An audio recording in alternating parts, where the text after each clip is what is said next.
Hello everyone, welcome to the channel tutor box. और आज की इस क्लास में हम डिस्कस करेंगे choice of antimicrobial agent. Okay, so this is our part 3। In this lecture we will discuss about the drug factors. Okay, we will discuss about the drug factors.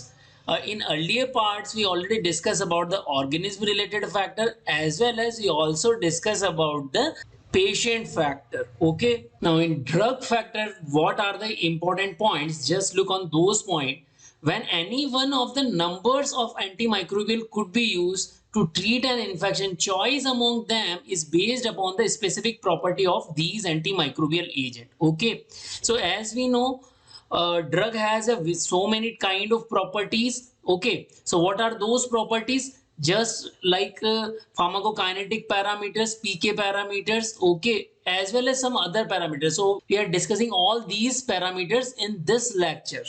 So these are various factors. Okay, these are drug factors. Now what are those points? Spectrum of activity, type of activity, sensitivity of organism, relative toxicity, pharmacokinetic profile, route of administration, evidence of clinical efficacy, and cost. So these are the factors. One by one we will discuss each and every point. Okay, so the first factor is spectrum of activity. Okay, so for definitive therapy, a narrow spectrum drug which selectively affect the concerned organism is preferred because it is generally more effective than a broad spectrum antimicrobial agent and is less likely to disturb the normal microbial flora. Now understand this. What is the point? We want a definitive therapy.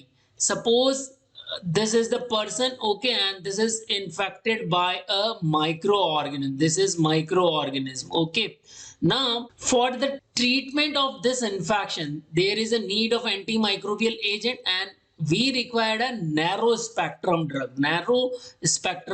Why? Because narrow spectrum drug is specifically only prepared for some specific organism. Okay, that's why we are choosing a narrow spectrum drug. And if we are choosing a broad spectrum, then what is the harm in the broad spectrum drug? It may affect the normal microbial flora of the patient. Okay, that's why it may cause some side effect like diarrhea and other side effects. Okay, it may cause a problem in the absorption of the drug. That's why we are choosing what? Narrow spectrum drug. However, for empirical therapy, often a broad spectrum drug has to be used to cover all likely pathogens.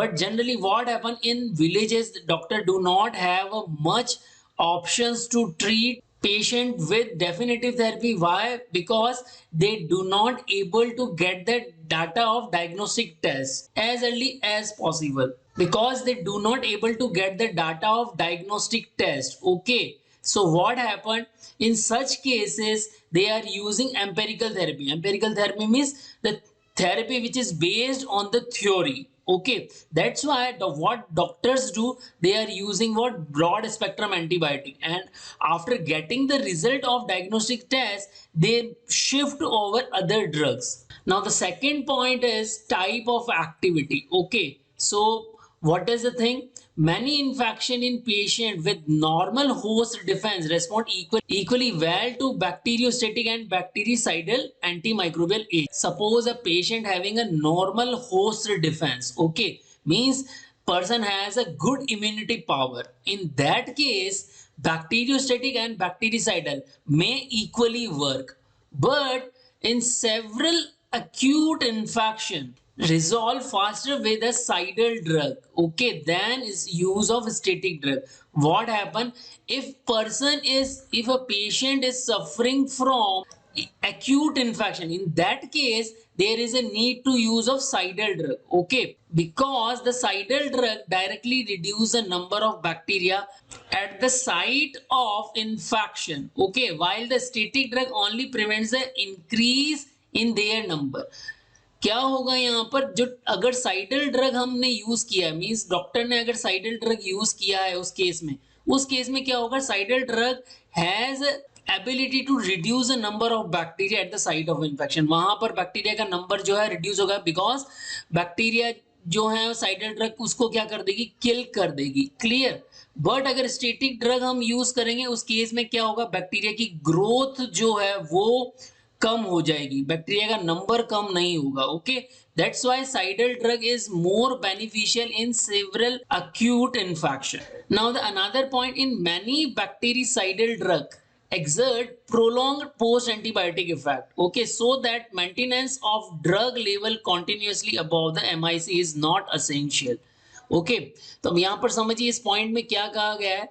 देखिए जो साइडल drug होती हैं, they some cidal drug has a long post antibiotic effect. Okay, long post antibiotic effect होगा तो उस case में क्या होगा, जो उनकी मिनिमम इनहिबिटरी कंसंट्रेशन है उससे भी ज्यादा कंसंट्रेशन ब्लड में मौजूद रहेगी ड्रग की, तो इस वजह से ड्रग जो है वो इफेक्टिव रहेगी। तो यहाँ पर हमें मेंटेनेंस डोज जो है एक्स्ट्रा नहीं देनी पड़ेगी और ड्रग का कंसंट्रेशन है वो बना रहेगा। But with bacteriostatic agent, okay, bacteria start multiplying quickly when drug level falls below the MIC resulting in relapse of infection.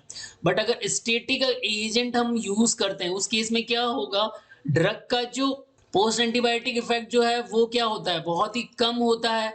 Okay, in that case MIC minimum inhibitory concentration क्या हो जाएगी, लो हो जाएगी और ड्रग जो है MIC से नीचे की तरफ चली जाएगी। उस केस में क्या होगा, दोबारा से इंफेक्शन होने के चांसेस बढ़ जाएंगे। Now the next important point about the type of activity is what, a bactericidal antibiotic is clearly superior to bacteriostatic one in treating patient with impaired host defense. अब suppose करिए ये एक patient है और इस patient का क्या है, होस्ट डिफेंस जो है वो क्या हो गया, इंपेयर्ड हो गया है। ओके, इस पेशेंट का होस्ट डिफेंस क्या हो गया, इंपेयर्ड हो गया है। इस केस में डॉक्टर्स जो है साइडल ड्रग ही यूज करेंगे because cidal drug is more effective in such cases. Okay, so patient कैसा है, होस्ट डिफेंस उसका impaired हो चुका है, as well as patient in the life threatening infection, patient having life threatening infection or infection at less accessible site such as subacute bacterial endocarditis and और carrier state is possible such as typhoid condition.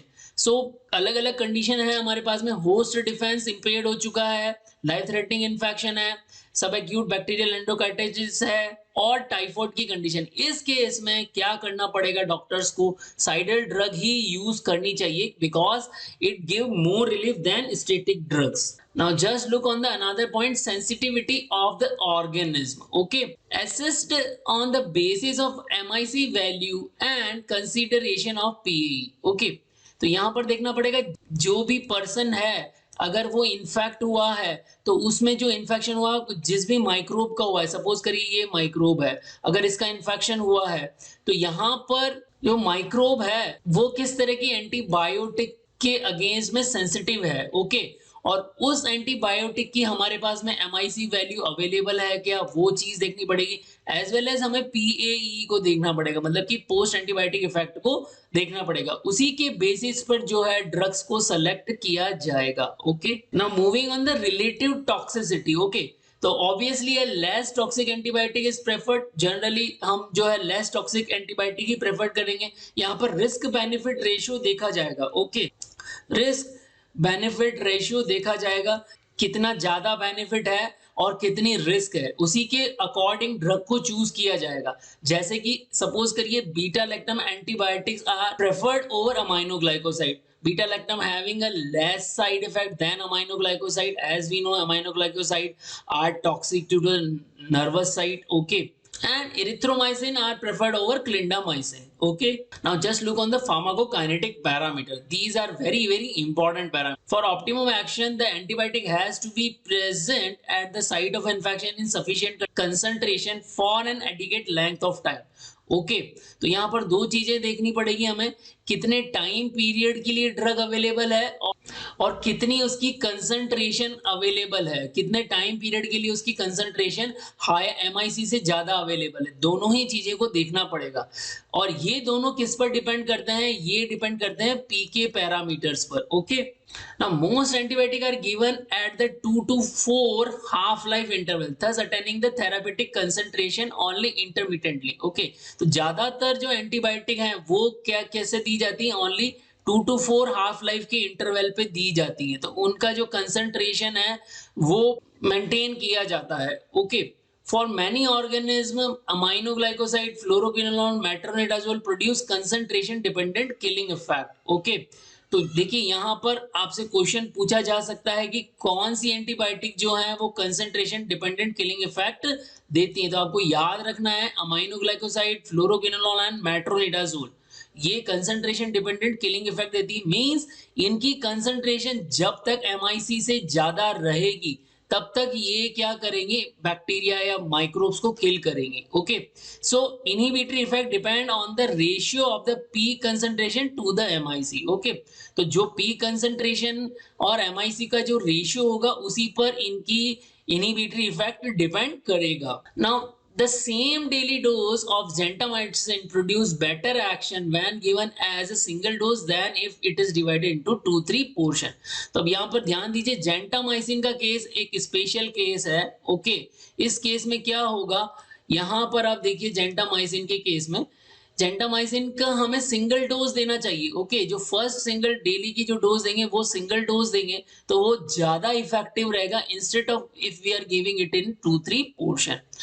But for other cases like beta-lactam antibiotic, glycopeptide antibiotic, as well as macrolide, they are producing time-dependent effect. Okay, time-dependent killing effect. So यहाँ पर क्या होगा, antimicrobial action depend on the length or time the concentration. Okay, तो कितने duration के लिए जो है ड्रग की हायर कंसंट्रेशन बनी रहती, तो यहाँ पर जो इफेक्ट है वो टाइम पर डिपेंड कर रहा है। ये भी आप याद रखिए कि कौन कौन सी एंटीबायोटिक जो है वो टाइम डिपेंडेंट किलिंग इफेक्ट देती है। तो यहाँ पर हमारा जो एग्जांपल हो गया बीटा लैक्टम एंटीबायोटिक हो गया, ग्लाइकोपेप्टाइड एंटीबायोटिक हो गया and macrolide, they are giving time dependent killing effect. तो यहाँ पर जितने टाइम पीरियड तक के लिए इनकी कंसंट्रेशन एमआईसी से ज्यादा रहेगी ये ड्रग्स जो है माइक्रोब्स को किल करने में कामयाब हो जाएंगी। Further division of the daily dose improves the effect. Okay, so this statement is also correct for some of the cases. Clear? However, the doses should be so spaced that the surviving organisms again start multiplying and a cidal action is exerted. Okay, तो यहाँ पर क्या करना चाहिए, जो भी हम dose दे रहे हैं पेशेंट को उनमें इतना स्पेस होना चाहिए, मतलब कि इतना टाइम गैप होना चाहिए ताकि जो भी हम ऑर्गेनिज्म सर्वाइव कर रहा है उस पर हम साइडल एक्शन प्राप्त कर सकें। Now further important thing is that penetration to the site of infection also depend on the pharmacokinetic property of the drug. Okay, तो यहाँ पर देखिए जो भी penetration है, अगर माइक्रोब्स ने जीआईटी ट्रैक में पेनिट्रेशन किया है या ब्रेन में पेनिट्रेशन किया है तो जो हमारी जो ड्रग है एंटीबायोटिक है वो अगर ब्रेन में इन्फेक्शन किया है तो ब्रेन की साइट पर पहुंचनी चाहिए। ओके, तो यहाँ पर क्या होगा, a drug which penetrates better and attain higher concentration at the site of infection is likely to be more effective। तो अगर ड्रग जो है ब्रेन की साइट पे इन्फेक्शन हुआ है और अगर वहां पहुंच जाती है तो डेफिनेटली ड्रग जो है मोर इफेक्टिव होगी।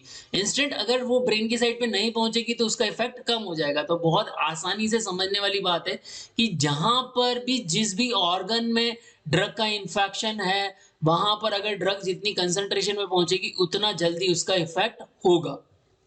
The fluoroquinolones have excellent tissue penetration, attain high concentration in soft tissue, lungs and prostate and joints. Okay, तो यहाँ पर देखिए क्या होगा, जो भी हमारी फ्लोरोक्विनोन्स है इनकी क्या पावर होती है, इनका जो टिश्यू पेनिट्रेशन होता है वो बहुत अच्छा होता है और ये जो है सॉफ्ट टिश्यू में पहुंच जाती है, लंग्स में पहुंच जाती है, प्रोस्टेट में पहुंच जाती है एज वेल एज जॉइंट्स में पहुंच जाती है। ओके, तो ये आसानी से अगर यहाँ इस जहां पर भी इंफेक्शन हुआ है इन जगह पर आसानी से पहुंच जाएगी। इस केस में क्या हो जाएगा, दे आर मोर इफेक्टिव, जैसे कि सिप्रोफ्लॉक्सासिन हो गई और रिफाम्पिन हमारी एंटी ट्यूबरकुलर ड्रग है, have a very good intracellular penetration. Okay, तो इन दोनों ही ड्रग का जो है अच्छा पेनिट्रेशन है इंट्रासेलुलर, तो ये काफी अच्छी इफेक्टिव होती हैं। Further, we have some example of the some drugs like cefuroxime, ceftriaxone, chloramphenicol, ciprofloxacin attain high CSF concentration. CSF means cerebrospinal fluid. Okay, CSF means cerebrospinal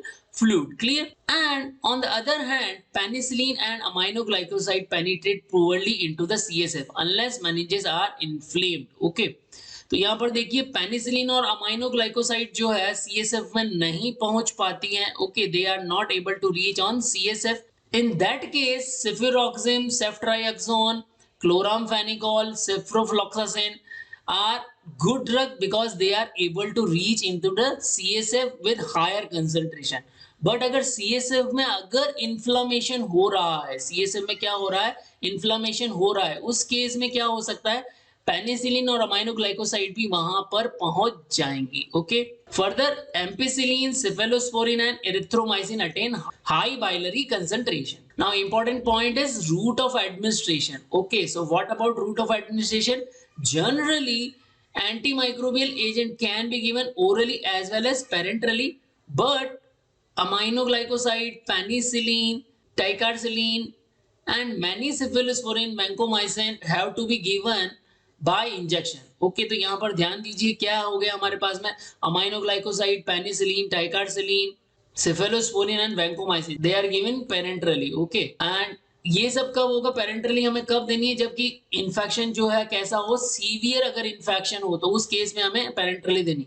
but अगर हमें लेस सीवियर इन्फेक्शन है किसी person को तो oral antibiotic से भी काम चल सकता है. ओके, तो वहां पर क्या होगा, ओरली हमें ड्रग देनी चाहिए. बट सीरियस इन्फेक्शन है जैसे कि मेनिंजाइटिस हो गया, स्प्रेडिंग सेल्यूलाइटिस हो गया, सेप्टिसीमिया हो गया, तो वहां पर पेरेंटरल एंटीबायोटिक देनी पड़ेगी. Now evidence of clinical efficacy. Okay, evidence of clinical efficacy मतलब कि जो भी ड्रग हम दे रहे हैं, means whatever the antibiotic we are giving, उसकी क्लिनिकल इफिकेसी का हमारे पास एविडेंस क्या है. और क्लिनिकल इफिकेसी का एविडेंस हमें कैसे मिलेगा, from the data of clinical trial. Okay, तो क्लिनिकल ट्रायल का जब तक हमारे पास में डाटा होगा तब तक हम उसको अच्छे से हम उस ड्रग को यूज कर पाएंगे. जैसे अभी आप देखिए कोरोना के केस में क्या हुआ, कोरोना के केस में हमारे पास में बहुत ज्यादा डाटा नहीं था, तो रेमडेसिविर, टोसिलिजुमैब जो है इसको यूज किया गया, बट इनका डाटा हमारे पास में अच्छे से अवेलेबल नहीं था, तो doctors are not very assure, doctor को बहुत ज्यादा अश्योरेंस नहीं था कि इसी से ठीक भी हो जाएगा, बट उनके पास कोई और ऑप्शन भी अवेलेबल नहीं था. So relative value of different antimicrobial agent in treating an infection is decided on the basis of comparative clinical trials. Okay, तो यहाँ पर जो भी ड्रग को चूज किया जाएगा वो क्लिनिकल ट्रायल के डाटा के बेस पर ही चूज किया जाएगा. And from the clinical trial data we are able to choose the drug by optimum doses. Okay, उस ड्रग की ऑप्टिमम डोज रेजिमीन को हम सेलेक्ट कर सकते हैं, ड्यूरेशन ऑफ ट्रीटमेंट को सेलेक्ट कर सकते हैं. ओके, तो यहाँ पर क्या फ्रीक्वेंसी उस ड्रग की रखनी है वो हमारा सिलेक्शन हो जाएगा, एज वेल एज डोज हमारी क्या रहेगी वो भी हम सेलेक्ट कर सकते हैं on the basis of clinical trial data. इसीलिए रिलायबल क्लिनिकल ट्रायल डाटा का होना बहुत जरूरी है. कोरोना के केस में हमें यही नुकसान हुआ कि हमारे पास में बहुत ज्यादा क्लिनिकल ट्रायल के डाटा अवेलेबल नहीं थे, इसीलिए जो ड्रग थी अवेलेबल आई, जिनका इनिशियल डाटा अवेलेबल था, उनको इमरजेंसी यूज के थ्रू यूज किया गया. ओके, उनका इमरजेंसी अप्रूवल दिया गया. ओके, एंड उन ड्रग्स को यूज किया गया. Now the next important point is cost. Okay, so हम सभी जानते हैं कि less expensive drugs are to be preferred.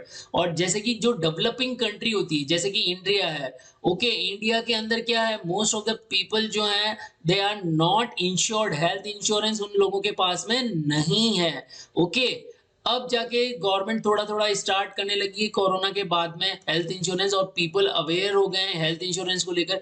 फिर भी mass of the public are not insured by the health insurance. Okay, तो कॉस्ट जो है ट्रीटमेंट के लिए जो है काफी इंपॉर्टेंट पॉइंट है. ओके, इसको भी कंसीडर किया जाना चाहिए. So I hope you people are able to understand. जो भी मैंने आप लोगों को बताया वो आप लोगों को समझ में आया होगा. अगर आप लोगों को लगता है कि ये लेक्चर यूजफुल है तो इस लेक्चर को दूसरे बच्चों तक भी शेयर करिए. यहाँ पर मैं आप लोगों से इसके कुछ क्वेश्चन डिस्कस करने वाला हूँ. आइए देखते हैं वो क्वेश्चन क्या है. The first question is which of the following drug factor involved in the choice of antimicrobial agent for the treatment by doctor? A, pharmacokinetic profile of the drug, evidence of clinical efficacy, C, route of administration, D, all are correct. Question number 2, which of the following drug factor involved in the choice of antimicrobial agent for treatment by doctor? A, spectrum of activity, B, sensitivity of organism, C, relative toxicity, and D, all are correct. Question number 3, which of the following antibiotic given parenterally? Option A, aminoglycoside, option B, penicillin, option C, vancomycin, and D, all are correct. Question 4, choose the correct statement for drug factor involved in choice of antimicrobial agent for the treatment by doctor. Relative value of different antimicrobial agent in treating an infection is decided on the basis of comparative clinical trial. B, division of daily doses of some antibiotic improves the effect. C, less expensive drugs are to be preferred. D, all are correct. Question number 5. Choose the correct statement for drug factor involved in the choice of antimicrobial agent for the treatment by doctor. A bactericidal antibiotic is clearly superior to bacteriostatic one in treating patient with impaired host defense and life-threatening infections. Okay. B, for definitive therapy, a narrow spectrum drug which is selectively affect the concerned organism is preferred. C, both are correct. D, none are correct. So I already given answer of all of these questions in my lecture. If you have any doubt, then go through with the lecture again and answer in comment box. Jai Bharat, Jai Hind.